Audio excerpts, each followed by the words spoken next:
అమ్మ చెప్పిన అలనాటి కథలకు స్వాగతం. కథ సాక్షాత్ మానవుడు. రచన ఎం సుగుణరావు గారు. వెంకటేశం గట్టిగా అరుపు వినిపించింది. కునుకుపాట్లు పడుతున్న వాడల్లా దిక్కున లేచాడు. ఎదురుగా కోపంతో దుమదుమలాడుతున్న ముఖంతో బాస్ బదరీనాథ్ ఒక్కసారి చుట్టూ చూశాడు. వెంకటేశం ఆఫీసులో అంతా తన వైపే చూస్తున్నారు. కొంతమంది నోటికి చేతులు అడ్డం పెట్టుకుని నవ్వు ఆపుకుంటున్నారు. సిగ్గుపడుతూ అలాగే నిలబడ్డాడు వెంకటేశం. బాస్ నోరు విప్పాడు. ఏంటండి ఆఫీసులో నిద్ర? దానికి తోడు ఆఫీసుకు లేటుగా రావడం. టైప్ చేస్తే అన్నీ తప్పులే. TEBL అంటే టేబుల్ అని, కాఫీకి కాఫీ అని. ఇంత సర్వీస్ పెట్టుకొని ఏంటండి ఇది అరిచాడు. సారీ సార్, ఏదో తలనొప్పిగా ఉండి నిద్ర వచ్చేసింది. ఇక నుంచి జాగ్రత్తగా ఉంటాను మెల్లగా చెప్పాడు. ఎన్నిసార్లు? ఇప్పటికీ 3 మెమోలు ఇచ్చాను, అయినా మీకు బుద్ధి రాలేదు. ఒకసారి మళ్ళీ ఇలాంటి తప్పులతో టైప్ చేస్తే ఊరుకోను అరుస్తూ అక్కడ నుంచి కదిలాడు ఆయన. వెంకటేశానికి చాలా అవమానంగా అనిపించింది. 10 మందిలో రభస చేసే బదులు తనని క్యాబిన్లోకి పిలిచి చివాట్లు వేయవచ్చు కదా అనుకున్నాడు. నీరసంగా కుర్చీలో కూలబడ్డాడు. తన డ్రాయర్ సొరుగులాగి పర్సనల్ ఫైలు తీశాడు. ఆ ఫైలు చూడగానే దుఃఖం వచ్చింది వెంకటేశానికి. బాస్ ఈ ఆఫీసులో చేరిన 6 నెలల్లో 3 మెమోలు ఇచ్చాడు. ఆయన డైరెక్టర్ రిక్రూట్ అధికారిగా తమ కంపెనీలో చేరాడట. దేశంలోని తమ బ్రాంచీలలో డివిజనల్ కార్యాలయాలలో పనిచేసి 10 ఏళ్లకే ఈ జోనల్ స్థాయి ఆఫీసులో మేనేజర్ స్థాయికి ఎదిగాడు.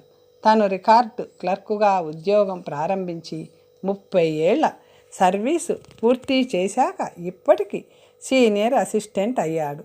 ఈ మధ్యకాలంలో కంప్యూటరీకరణ, ఆన్లైన్ సర్వీసులు, ఇంటర్నెట్ ద్వారా వ్యాపార లావాదేవీలు, వీటిలో తను వెనుకబడ్డాడు. ఈ కాలం కుర్ర ఉద్యోగులతో పోటీ పడలేకపోతున్నాడు. అందుకే బాసు నుంచి దినదినగండం చివాట్లు ప్రాప్తిస్తున్నాయి. నిట్టూర్పు విడిచి మళ్ళీ ఫైల్లో తలదూర్చాడు. తన కంప్యూటర్లోకి లాగిన్ అయి నానా తంటాలు పడి ఒక ఉత్తరం టైప్ చేయడం మొదలెట్టాడు. అరగంటకు ఉత్తరం టైప్ చేయడం పూర్తి చేశాడు. ఈలోగా ఆఫీసులో గోడ గడియారం 6 గంటలు కొట్టింది. బ్రతుకు జీవుడా అనుకుంటూ ఆఫీసులో నుంచి బయటపడి ఇంటి దారి పట్టాడు. తరువాతి రోజు ఉదయం 10 గంటలకల్లా ఆఫీసులో ఉన్న వెంకటేశానికి ఏ ఒక్కరూ ఆఫీసులో కనబడకపోవడం విచిత్రం అనిపించింది. ఇంకా ఆశ్చర్యం కలిగించిన విషయం బాస్ బదరీనాథ్ రాకపోవడం. ఆయనను చూసి గడియారం సమయాన్ని సరిదిద్దుకుని మరి ఏమైంది వేళ అనుకున్నాడు. ఇంతలో తన పక్క సీటు కామేశ్వరరావు మెట్లెక్కి వస్తూ కనిపించాడు. ఏమైందండి, అంతా కట్టకట్టుకొని ఆఫీస్ మానేశారు అడిగాడు. అతని సీట్లో కూర్చుంటూ మీకు తెలియదా అన్నాడు. ఏమైంది అతడి వంక చూస్తూ అడిగాడు. మన మేనేజర్ గారికి నిన్న రాత్రి సడన్గా హార్ట్ అటాక్ వచ్చిందట. వెంటనే హెల్త్ కేర్ హాస్పిటల్లో చేర్చారట. అందరూ వెళ్ళారు. ఆఫీసులో ఎవరో ఒకరు ఉండాలనే ఉద్దేశంతో నేను వచ్చేశాను. ప్రస్తుతం ఆయన ICUలో ఉన్నారు అన్నాడు. అయ్యో అనుకున్నాడు వెంకటేశం. ఆ మాటలకు గుండెలో చిన్నగా బాధ. పాపం, ఇంత చిన్న వయసులో హార్ట్ అటాక్. తనకంటే 15 ఏళ్ళు చిన్నవాడు. అంటే 40 ఏళ్ల వయస్సు. పాపం ఎలా తట్టుకుంటాడో. క్షణం తర్వాత సీట్లో నుంచి లేచాడు. కామేశం గారు, నేను ఒకసారి వెళ్ళి ఆయన్ను చూసొచ్చేస్తాను, మీరు ఆఫీసులో ఉంటారు కదా అంటూ బయటకు నడిచి ఆటో ఎక్కాడు. దారిలో అతడికి గుడి గంటలు వినిపించాయి. ఆటో అబ్బాయిని ఆగమని చెప్పి గుడిలోకి నడిచాడు. మేనేజరు పేరు చెప్పి ఆయనకు అర్చన చేయించాడు. పూజారిచ్చిన విభూతి ప్రసాదంతో గుళ్ళో నుంచి బయటకొచ్చి మళ్ళీ ఆటో ఎక్కాడు. 10 నిమిషాల తర్వాత ఆటో ఆసుపత్రి చేరుకుంది. ICU వైపు వేగంగా నడిచాడు. బయట మేనేజర్ గారి భార్య 2 పిల్లలతో నిలబడి కనిపించింది. ఆ పిల్లల్లో అబ్బాయికి 8 ఏళ్ళు, అమ్మాయికి 5 ఏళ్ళు. మేనేజర్ గారి శ్రీమతి బాగా ఏడ్చింది కాబోలు. కళ్ళు ఉబ్బి ఉన్నట్లు కనిపించాయి. ఐసీయూలోకి నడిచాడు. ఆయనను వెంటిలేటర్పై ఉంచారు. ముక్కు నుంచి గొంతు నుంచి ట్యూబులు వేలాడుతున్నాయి. ఆయన మెలకుగానే ఉన్నట్టు కనిపించాడు. కళ్ళు తెరిచి చూస్తుండడంతో ఆఫీసులో సింహంలా కనిపించే ఆయన అలా దీనంగా ఉండడంతో వెంకటేశానికి జాలేసింది. తను తెచ్చిన విభూతి ప్రసాదం ఆయన నుదిటి మీద ఉంచి నమస్కారం చేసి బయటకు రాబోతుంటే ఆయన ఒకసారి చెయ్యి పైకెత్తి విష్ చేశాడు. పర్లేదులే, తొందరగా కోలుకుంటారు సార్, ఆ దేవుడు మిమ్మల్ని చల్లగా చూస్తాడు అని బయటకు వచ్చేశాడు. 2 నెలల తర్వాత బైపాస్ సర్జరీ తర్వాత 2 నెలలు విశ్రాంతి తీసుకొని ఆ రోజే ఆఫీస్కి వచ్చారు బద్రీనాథ్. సీరియస్గా ఫైళ్లతో కుస్తీ పడుతున్న వెంకటేశానికి గట్టిగా అరుపు వినిపించింది. తలెత్తి చూశాడు. ఎదురుగా బాస్ బద్రీనాథ్. ఏంటి ఆయన మారలేదా? గుండె ఆపరేషన్ జరిగినా ఆ రాతి గుండె కరగలేదా? ఇంత జరిగినా లోపలి క్యారెక్టర్ అలాగే ఉందా? తను ఈ 2 నెలల్లో కంప్యూటర్ బాగా నేర్చుకున్నాడు. తప్పులు లేకుండా ఉత్తరాలు టైప్ చేస్తున్నాడు. చాలా వరకు ఫైళ్ళు క్లియర్ చేసేశాడు. అయినా బాస్ తనకు క్లాస్ తీసుకోవడానికి వచ్చాడేంటి అనుకున్నాడు. లేచి నిలబడి నమస్తే సార్, బాగున్నారా అన్నాడు 2 చేతులు జోడించి. బాస్ అతడి వంక సూటిగా చూశాడు. వెంకటేశానికి పై ప్రాణాలు పైనే పోయాయి. బాస్ మౌనంగా తననే చూస్తూ అలా నిలబడి పోవడంతో బాబోయ్, నాకేదో మూడింది ఇవాళ అనుకున్నాడు. చూడండి వెంకటేశం గారు, మిమ్మల్ని ఒక ప్రశ్న అడుగుదామని వచ్చాను అన్నాడు నిమిషం తర్వాత. ఏమడుగుతాడో ఏంటో అనుకుంటూ మనసులోనే మదన పడుతున్నాడు వెంకటేశం. నేను ఈ ఆఫీస్కి వచ్చి 6 నెలలు అయ్యింది. ఎప్పుడూ మీతో సవ్యంగా ఉండలేదు అవునా అన్నాడు బద్రీనాథ్. సమాధానం ఏం చెప్పినా తంటాయే అనుకుంటూ మౌనంగా ఉండిపోయాడు వెంకటేశం. మనం కలిసినప్పుడల్లా నేను మిమ్మల్ని తిడుతూనే ఉన్నాను. మీకు 3 సార్లు మెమోలు ఇచ్చాను. అయితే ఆయన చెప్పడం ఆపి ఒక్కసారి వెంకటేశం భుజం మీద చెయ్యేసి, ఇంత దారుణంగా మీతో ప్రవర్తించినా మీరు నా కోసం ఆసుపత్రికి వచ్చారు. గుళ్ళో నా పేరున అర్చన చేయించి ప్రసాదం తెచ్చారు. మీకు నా మీద కోపం లేదా అడిగాడు. ఆలోచనలో తలమునకలైన వెంకటేశానికి ఒక్క క్షణం ఆయనేం మాట్లాడుతున్నారో అర్థం కాలేదు. అర్థమైన వెంటనే అతడి పెదాల మీద చిన్న చిరునవ్వు మెరిసింది. సార్, ఇదే మీ సందేహం, దయచేసి కూర్చోండి అంటూ తను ఒక కుర్చీ తీసుకొచ్చి ఆయన వెనక వేశాడు. బద్రీనాథ్ స్థిమితంగా కూర్చున్న తర్వాత తను సీట్లో కూర్చొని చెప్పడం మొదలెట్టాడు. వెంకటేశం, అయ్యా, నేను చిన్నప్పుడు ఒక కథ చదివాను. ఒక ఋషి అడవి మార్గంలో వెళ్తుంటే దారిలో దాహం వేసింది. ఒక చెరువు కనిపిస్తే దాహం తీర్చుకోవడానికి వెళ్ళాడు. నీళ్లు తాగుతున్న ఋషికి ఆ చెరువులో మునిగిపోతూ ఒడ్డుకు రావడానికి ప్రయత్నిస్తున్న ఒక తేలు కనిపించింది. దాన్ని రక్షిద్దామని చేత్తో దాన్ని పట్టుకొని బయటకు లాగబోయాడు. అది వెంటనే అతడిని కుట్టి చెరువులో మునిగిపోయింది. ఇలా అతను రక్షిద్దామనుకున్న అప్పుడల్లా అది కుడుతూనే ఉంది. దారిన పోతున్న ఒక పెద్ద మనిషి ఆ దృశ్యం చూసి, నాయనా, నువ్వో పిచ్చోడిలా ఉన్నావు. అది తేలు, కుట్టడం దాని సహజ గుణం. ఎందుకు అలాంటి విషపురుగుణ్ణి రక్షిస్తావు అన్నాడు. అందుకు ఆ ఋషి నవ్వుతూ, అయ్యా, కుట్టడం తేలు సహజ లక్షణం. మనిషినైన నా సహజ గుణం మానవత్వం.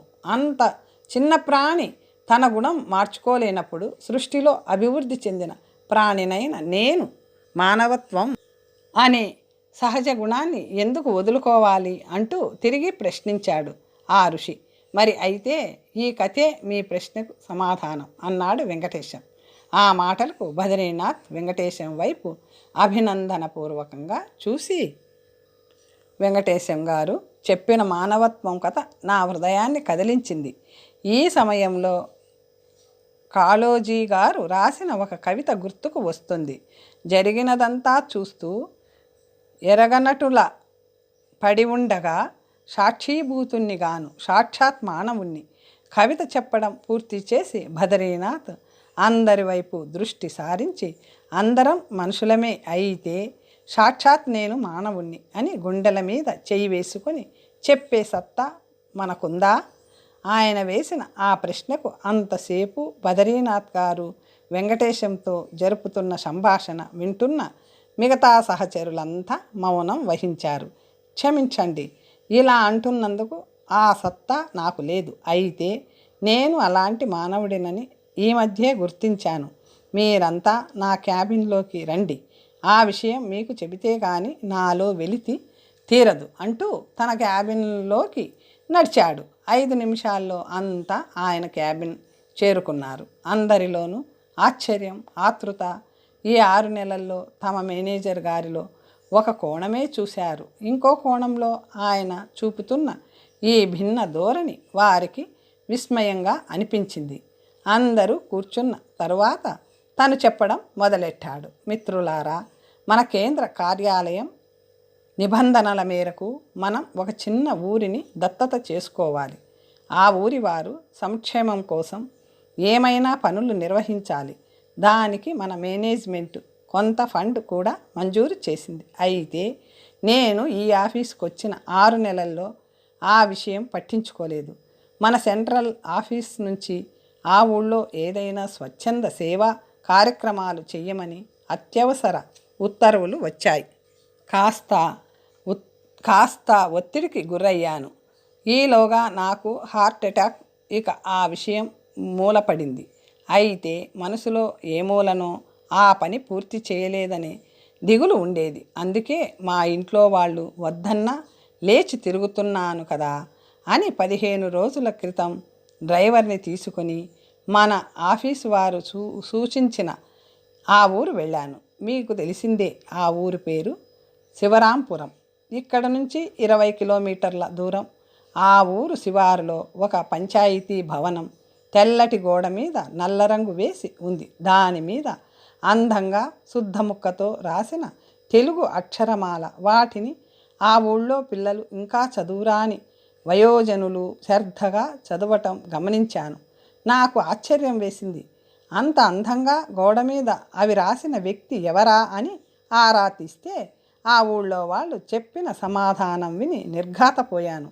అలా ఆశ్చర్యంలోనే తల మునకనై ముందుకు వెళ్ళి ఆ ఊళ్ళో వారి ఆరోగ్యం గురించి వివరాలు అడుగుతుంటే ఇంకో విషయం తెలిసింది. వారానికి ఒకసారి ఒక ఆయన వచ్చి ఆ ఊళ్ళో చిన్న చిన్న జ్వరాలకు ప్రథమ చికిత్సలు చేస్తాడు ఉచితంగా. హోమియోపతి మందు ఇస్తున్నాడని, ఆయన పేరు ఫలానా అని చెప్పేసరికి నా ఆశ్చర్యం రెట్టింపు అయ్యింది. ఒకే వ్యక్తి ఒక సైనికుడిలా 500 మంది జనాభా ఉన్న ఆ ఊళ్ళో విద్య, వైద్యం వంటి ముఖ్య విషయాలపై దృష్టి సారించి ఏ ప్రతిఫలాపేక్ష లేకుండా పనిచేయడం నాకు దిగ్భ్రాంతి కలిగించింది.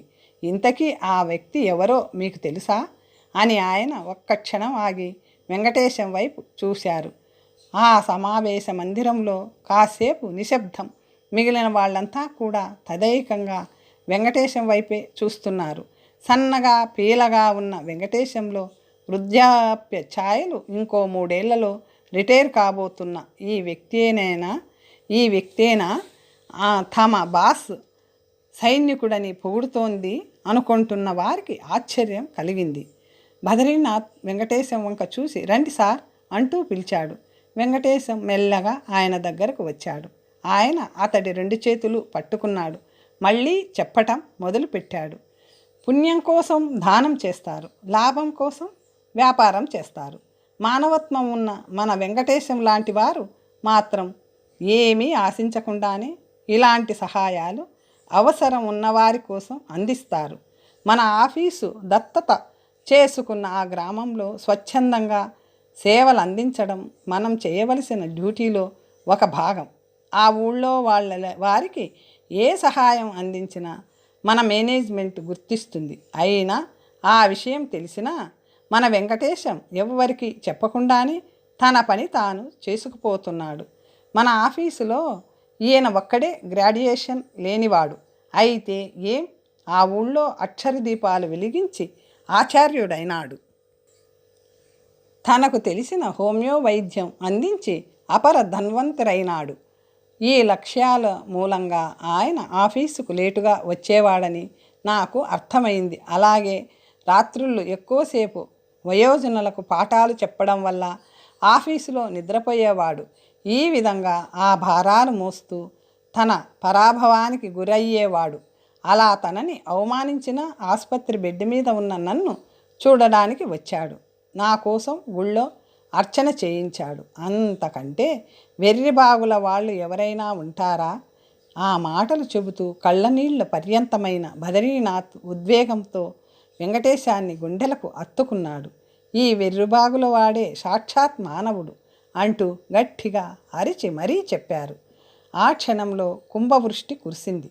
అది వర్షం కాదు, తోటి ఉద్యోగుల చప్పట్లే ప్రశంసల వర్షమై కురిసింది. కథ సమాప్తం. మరొక మంచి కథతో తర్వాత కలుసుకుందాం.